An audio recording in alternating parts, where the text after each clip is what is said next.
Logistic law of population growth model.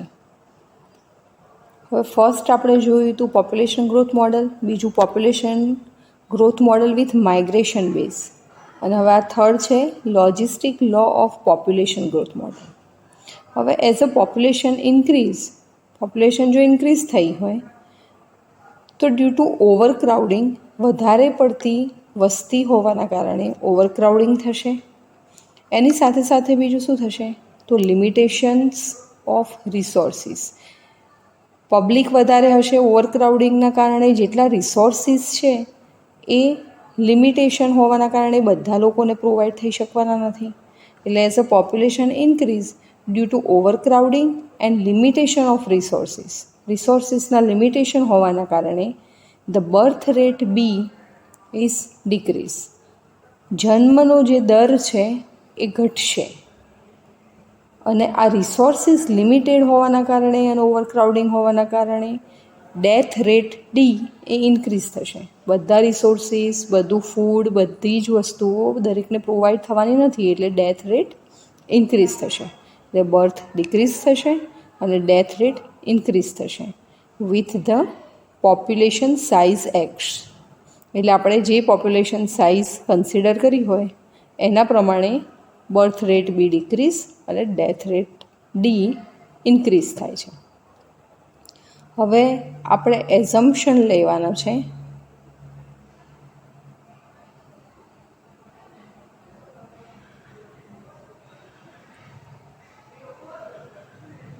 The simplest assumption is to take, એક simplest assumption લઈએ, birth decrease થાય છે એટલે એ જે ફોર્મ બનશે એમાં વચ્ચે માઇનસ આવશે, અને ડેથ ઇન્ક્રીઝ થાય છે એટલે જે ફોર્મ બનશે એની અંદર વચ્ચે પ્લસ આવશે.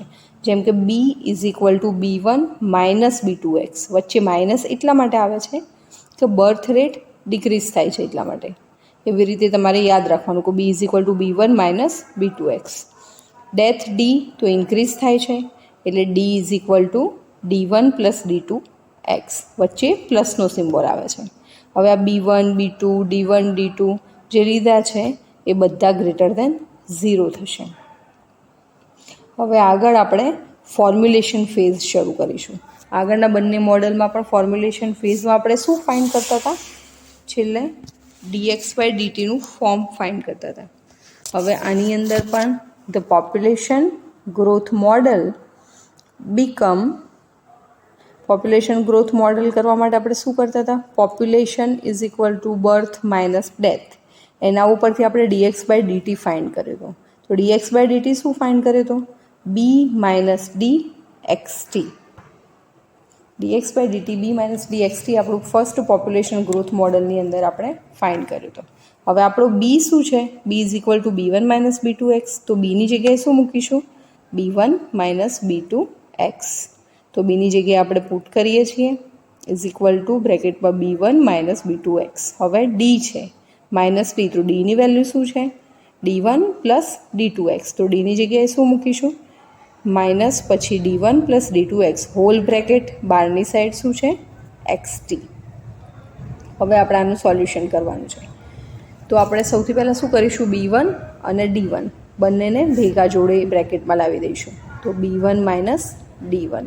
હવે શું બચ્યું, B2x અને D2x. તો બીજા બ્રેકેટમાં વચ્ચે માઇનસ કરી B2 પ્લસ D2 અને બંનેનું કોમન x બહાર મૂકીશું. આ એક હોલ બ્રેકેટ પૂરો થયો, XT એમના એમ. હવે આપણે B1 માઇનસ B2ની જગ્યાએ ધારી લઈએ છીએ A, અને B2 પ્લસ D2ની જગ્યાએ ધારી લઈએ છીએ B. તો એની જગ્યાએ શું આવશે, A માઇનસ BX અને હોલ બ્રેકેટના બહાર XT. આ કોના બરાબર મળ્યું, dx/dt, એટલે પર ટાઈમ પોપ્યુલેશનનું ઇક્વેશન મળ્યું, A minus BX bar X. Okay, હવે આને સિમ્પ્લિફાઈ કરવા માટે આપણે આગળ શું કરીશું, હવે પહેલાં આપણે બતાવી દીધું છે કે વેર એ શું લીધો છે, તો A is equal to B1 minus D1 અને B is equal to B2 plus D2. હવે આ dx/dt is equal to a minus B x into એક્સને સોલ્વ કરવા માટે આપણે a minus B x into x છે એને આપણે ડીએક્સના અપોનમાં લઈ જઈશું અને ડીટી છે એને રાઈટ સાઈડ લઈ જઈશું. તો શું થશે? dx upon a minus bx whole bracket x is equal to dt. Right side જાય એટલે is equal to dt. હવે આપણે બોથ સાઈડ ઇન્ટિગ્રેશન લઈશું. આગળના મોડલમાં પણ આપણે સેમ આ જ રીતે ફોર્મ્યુલેશન ફેઝ સોલ્વ કર્યો હતો. એવી જ રીતે અહીંયા પણ we take a both side integration. હવે 1/a માઇનસ બી એક્સ ઇન્ટુ એક્સ, તો આપણે બંનેને અલગ અલગ કરવા પડશે. a/a માઇનસ બી એક્સ પ્લસ b/x, જે બે બ્રેકેટમાં બંનેમાં એક્સ એક્સ છે એટલે બંનેને a અને બીના અપોનમાં લખ્યું. Whole bar dx is equal to dt. હવે a/a minus B X plus b/bx whole bracket dx is equal to dt solve કરવા માટે આપણે શું કરીશું? એનું કમ્પેરિઝન કરીશું. સૌથી પહેલાં નીચે લસા લઈશું. તો a minus B x into એક્સનો લસા લઈએ તો a સાથે એક્સનું મલ્ટિપ્લિકેશન અને b સાથે a માઇનસ બી એક્સનું મલ્ટિપ્લિકેશન. તો ઉપર થશે a x plus B a minus B x upon x into a minus B x is equal to right hand સાઈડમાં 1/x a minus B x, એની સાથે આપણે કમ્પેર કરીશું. તો નીચે લસામાં જે છે એ સેમ છે એટલે આપણે ખાલી ઉપરના ફોર્મને કમ્પેરિઝન કરીએ તો ax plus B a minus B x is equal to 1 છે. હવે આપણે અહીંયા a અને બીની વેલ્યુ ફાઇન્ડ કરવી પડશે. જેમ આગળના મોડલમાં આપણે કોન્સ્ટન્ટ જે વેરિયેબલ a લીધો હતો એને આપણે ફાઇન્ડ કરી એની વેલ્યુ અંદર પાછી મૂકતા હતા. એવી જ રીતે અહીંયા આપણે a અને b બંને ફાઇન્ડ કરવાના છે. અહીંયા બે છે, આગળના મોડલમાં ઓનલી a હોતું હતું. તો a અને b ફાઇન્ડ કરવા માટે બંનેમાંથી કોઈ એક 0 અથવા કોઈ વેલ્યુ લઈને એકને નીકાળવો પડશે તો બીજાની વેલ્યુ આવશે. તો a ઓર b ગમે તે એક પહેલાં શોધીએ. તો b a માઇનસ બી એક્સમાં આપણે x is equal to a upon b લઈ લઈએ તો b બ્રેકેટમાં a અપોન બી થાય. તો બી શું થઈ જશે? ઉડી જશે. એટલે શું રહેશે? a માઇનસ a એટલે 0 થઈ જશે.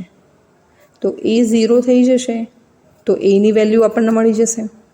તો હવે ax, તો એક્સની જગ્યાએ શું મૂકીએ? 0 મૂકીએ તો 0 થઈ જશે. તો એની વેલ્યુ 0 થઈ ગઈ, મતલબ એ નીકળી જશે એટલે આપણને બીની વેલ્યુ મળી જશે. એનો મતલબ કે આપણે આને સોલ્વ કરવા માટે પહેલાં x is equal to a upon b લેવું પડશે અને બીજી વાર એક્સ ઇઝ ઇક્વલ ટુ 0 લેવું પડશે. તો આપણને a અને b બંને મળી જશે. તો ઉપરના ઇક્વેશનમાં x is equal to a upon b લઈએ તો ઇક્વેશન શું છે? ax plus B a minus B x is equal to 1. હવે એક્સની જગ્યાએ આપણે શું મૂકીએ? a upon b plus B a એમના એમ માઇનસ બી એક્સની જગ્યાએ શું? a upon B is equal to 1. B ઉડી જશે એટલે શું રહેશે? a upon b plus B a minus a શું થઈ જશે? 0 is equal to 1. b into 0 એટલે 0, તો એ આખું ફોર્મ જ નીકળી જશે. તો a into a upon B is equal to 1. એ ફાઇન્ડ કરવાનું છે એટલે a અપોન બીને રાઇટ સાઈડ લઈ જઈએ એટલે b અપોન a થાય. તો કેપિટલ એની વેલ્યુ શું મળી? b upon a. આવી જ રીતે આપણે હવે એક્સ ઇઝ ઇક્વલ ટુ 0 મૂકી અને બીની વેલ્યુ ફાઇન્ડ કરીશું એટલે આપણી પાસે a અને b બંને આવી જશે. તો હવે એક્સ ઇઝ ઇક્વલ ટુ 0 મૂકીએ. ઇક્વેશન શું છે? ax plus B a minus B x is equal to 1. તો a એમના એમ એક્સની જગ્યાએ 0 પ્લસ બી બ્રેકેટમાં a માઇનસ બી એક્સની જગ્યાએ 0 is equal to 1. a into 0 0 plus b બ્રેકેટમાં બી ઇન્ટુ 0 0 થઈ જવાનું એટલે ઓનલી a બચશે ઇઝ ઇક્વલ ટુ 1. એનો મતલબ b into a is equal to 1. B find કરવાનું છે એટલે એ જશે રાઇટ હેન્ડ સાઈડ એટલે capital B is equal to 1 upon a મળશે. એટલે આપણને a અને b બંનેની વેલ્યુ મળી ગઈ. હવે આ જે વેલ્યુ મળી એ આપણે આગળ જે શોધ્યું હતું એ ઇક્વેશનની અંદર પુટ કરીશું, મૂકીશું. શેમાં?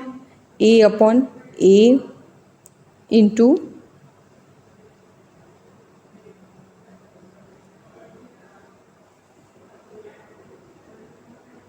a minus bx plus b upon x.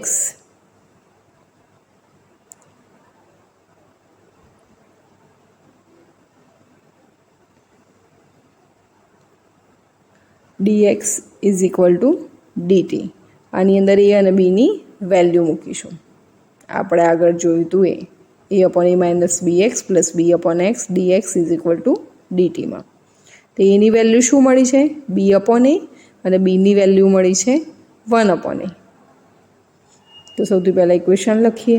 a upon a minus bx plus b upon x whole bracket square dx is equal to dt. હવે a ની વેલ્યુ b upon a છે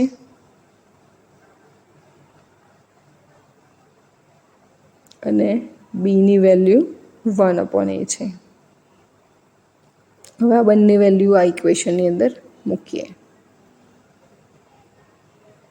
તો b upon a મલ્ટીપ્લાયમાં છે a minus bx plus બીની જગ્યાએ 1 upon a તો 1 upon a into x whole bracket dx is equal to dt.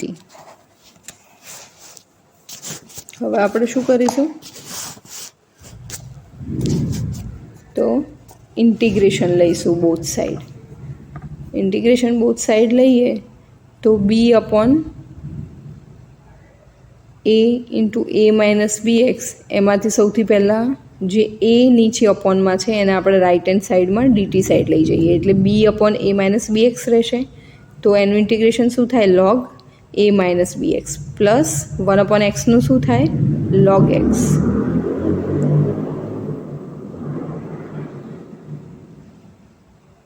One upon a બહાર નીકાળી લીધું છે એને આપણે લઈ ક્યાં જવાનું છે? બહારની સાઈડ dt સાઈડ એટલે is equal two T plus C રહેશે. હવે 1 અપોન એ રાઇટ સાઈડમાં જતું રહે એટલે log a minus bx plus log x is equal to એ રાઇટ સાઈડમાં જાય એટલે એટી પ્લસ સી. ઓકે, લોગમાં a minus bx plus log x છે તો શું થશે? x upon a minus bx is equal to a t plus c. હવે આપણે લોગનું ફોર્મ મળ્યું. લોગ નીકાળવો હોય તો e રેઝ ટુનું ફોર્મ આવે તો x upon a minus bx is equal to a into e raise to a t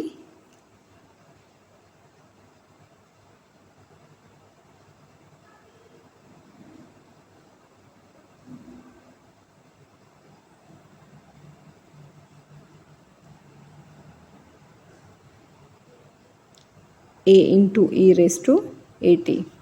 okay, હવે x upon A minus B x is equal to a into e raise to એટીમાં ફરી આપણે એની value માટે ટીની value 0 લેવાની.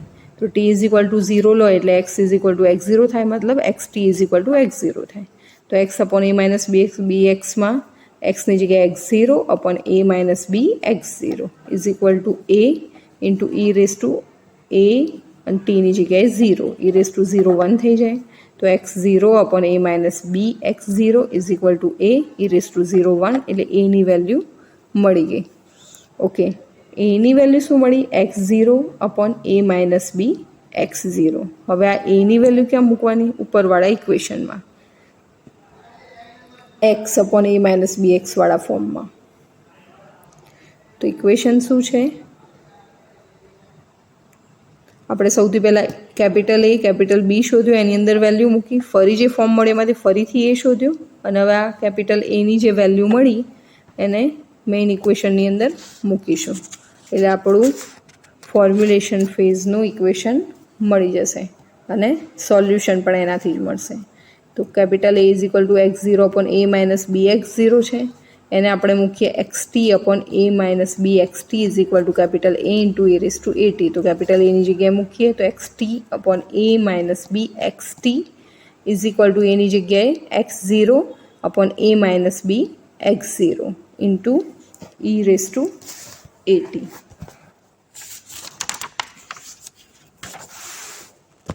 આ થયું આપણા solution ફેઝનું equation. હવે xt upon a minus b xt is equal to x0 a minus b x0 into e raised to 80. આ ઇક્વેશન આપણું સોલ્યુશનનું મળ્યું. એના પછી બે કેસ બનશે. તો કેસ 1 છે x0 less than a upon b. x0 એ a અપોન બીથી નાનો છે, તો x0 જો નાનો હોય તો xt પણ નાનો થાય, કેમ કે t ઇઝ ઇક્વલ ટુ 0 મૂકીએ છીએ. તો xt is also less than a upon b. હવે xt is less than a upon b, તો dx by dt is greater than 0. a by બીથી xt નાનો હોય એટલે પર ટાઈમ પોપ્યુલેશન વધવાની, એટલે ગ્રેટર ધેન 0 છે. અચ્છા, dx by dt greater than 0 છે એટલે પર ટાઈમ પોપ્યુલેશન ઇન્ક્રીઝ થાય છે. તો xt is monotonic increasing function of t which approaches a by b as t tends to infinity. એટલે જેમ જેમ સમયગાળો વધતો જાય t tends to infinity તરફ જતો જાય અને a upon b જો xt કરતાં મોટા હોય તો dx બાય dt પણ ગ્રેટર દેન 0 થાય. તો xt એ મોનોટોનિક ઇન્ક્રીઝિંગ ફંક્શન થાય અને a upon b approaches as t tense two infinity તરફ જાય ત્યારે. હવે સેકન્ડ કેસ એવો છે કે x0 is greater than a upon b. a upon બીથી x0 જો ગ્રેટર દેન હોય તો t ઇઝ ઇક્વલ ટુ 0 મૂકવાથી x0 મળે છે. તો xt પણ શું હશે? Greater than a upon b. Okay, xt greater than a upon b હોય તો dx બાય dt એટલે પર ટાઈમ પ્રમાણે પોપ્યુલેશન લેસ દેન 0 થશે, એટલે ઘટશે, 0થી ઓછી થવાની એમ. એનો મતલબ xt is a monotonic decreasing function. એટલા માટે dx બાય dt એ શું થાય છે? લેસ દેન 0 થાય છે. એટલે xt એ monotonic decreasing function of t which approaches a by b as t tends to infinity. એટલે t tends to infinity તરફ જાય ત્યારે approaches to a by b where xt is monotonic decreasing function થશે. તો આ બે case બન્યા, એક લેસ ધેન અને એક ગ્રેટર ધેનનો. હવે બે કેસ પૂરા કર્યા પછી એનાલિસિસ પાર્ટ શરૂ થાય છે. એટલે આ બે કેસ પરથી આપણે એનાલિસિસ કરીશું. હવે એનાલિસિસમાં ફર્સ્ટ શું છે? If a minus b x0 is equal to 0 લઈએ. a minus b x0 is equal to 0 લીધું. તો જો xt upon a minus b x0 is equal to x0 upon a minus b x0 into e raised to 80, આ આપણું equation છે. તેમાં a minus b x0 ને આપણે 0 લીધા. આને 0 લો તો શું થાય?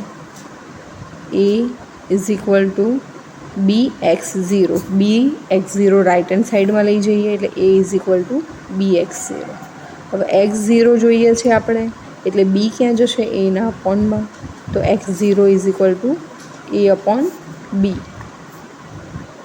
આ કેવી પોપ્યુલેશન કહેવાય? Sustainable population. પહેલાંમાં ઇન્ક્રીઝ થતી હતી, ડિક્રીઝ થતી હતી આગળના કેસોમાં.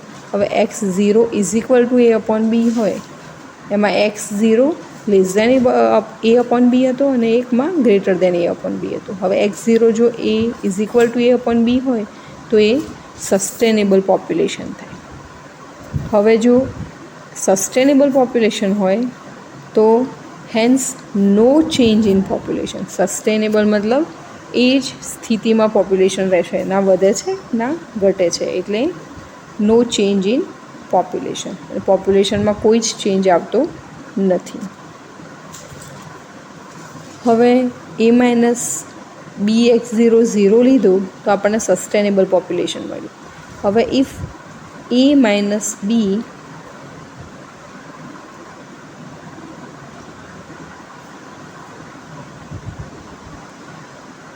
if a minus b x0 greater than 0 લઈએ, જો ગ્રેટર દેન 0 લઈએ તો બી x0 રાઇટ સાઈડ જાય તો a greater than B x0. હવે જોઈએ છે શું x0, તો x0 લેસ દેન બી એના અપોનમાં જાય એટલે x0 less than a upon B.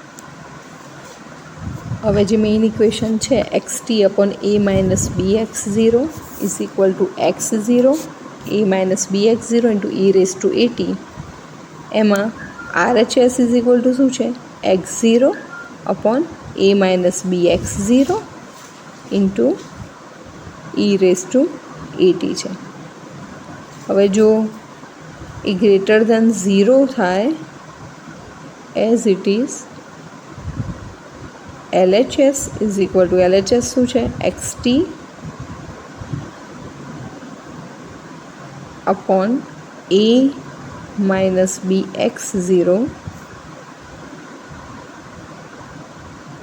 Greater than 0. કેમ x0 less than a upon B. આપણે આગળના કેસમાં જોયું, જો x0 is less than a upon B હોય તો જે ફોર્મ છે એ શું થાય dx બાય dt શું થાય ગ્રેટર દેન 0, એટલે એમાં ગ્રેટર દેન 0 થયો. આમાં LHS ના RHS બંને. x0 એ અપોન બીથી નાનું છે એટલે કેસ 1 પ્રમાણે LHS ના RHS ગ્રેટર દેન 0 થયા dx બાય dt. એવી જ રીતે હવે બીજામાં જોઈએ આપણે કે a minus B xt greater than 0 છે તો બી xt ક્યાં જાય રાઇટ હેન્ડ સાઈડમાં જાય તો a અપોન બી લેફ્ટ આવશે તો a upon B is greater than xt થાય. હવે xt જો નાનો છે a અપોન બીથી તો dx બાય dt શું થાય a minus B x into x એ પણ ગ્રેટર દેન 0. હવે dx by dt greater than 0 થયો એનો મતલબ xt પણ શું થશે ગ્રેટર દેન 0 એટલે xt એ ઇન્ક્રીઝિસ થશે.